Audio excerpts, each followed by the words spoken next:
Welcome to part 5 of this course, and I know a lot of you guys are waiting for this part, and I want to say thank you so much for these 600 subscribers, and seeing this channel grows is amazing. So I want to say thank you so much, guys. Okay, first let me explain one thing.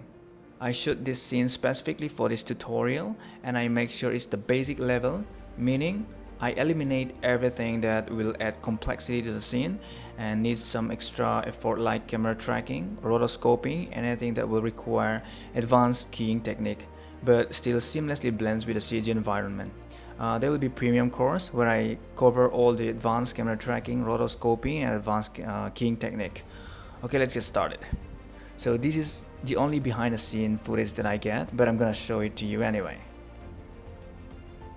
I prepared this 3D scene, hoping that will make me explain more detail of it. We don't use any special technique to shoot this scene.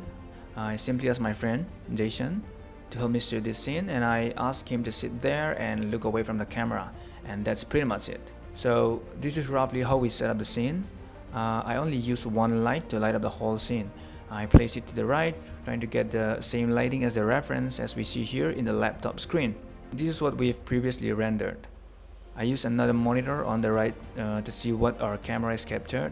So basically what I'm doing right here is I'm trying to match the image that we see here on the laptop with the other monitor on the right as best as I can.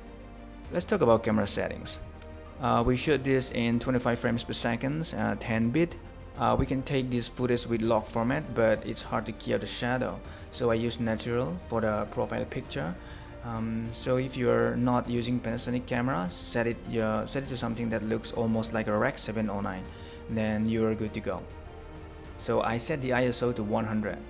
I use the lowest ISO to make sure that we get the lowest noise possible, and to compensate for this low ISO, I increase the light intensity.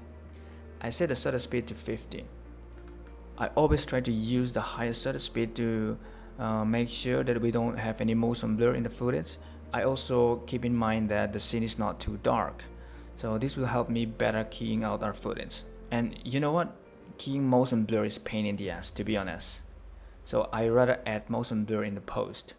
I set the aperture to 3.5. Try to use the highest aperture. This is because we don't want to get lens blur while shooting this green screen. Keying out lens blur takes a lot of time and requires a lot of advanced keying technique. And keeping all these things in mind, we start to shoot this scene. So let me show you all the equipments that I use here. The camera is Panasonic GH5. I use this one for the green screen, and I've bought 3 green screen, and this one works the best so far.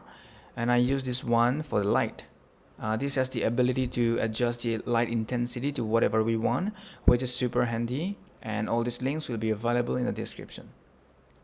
I want to say thank you so much for staying this long, but before I sign off, I'm a little bit skeptical about who stayed till the end. So please type till the end in the comment section so that I know who's with me till the end.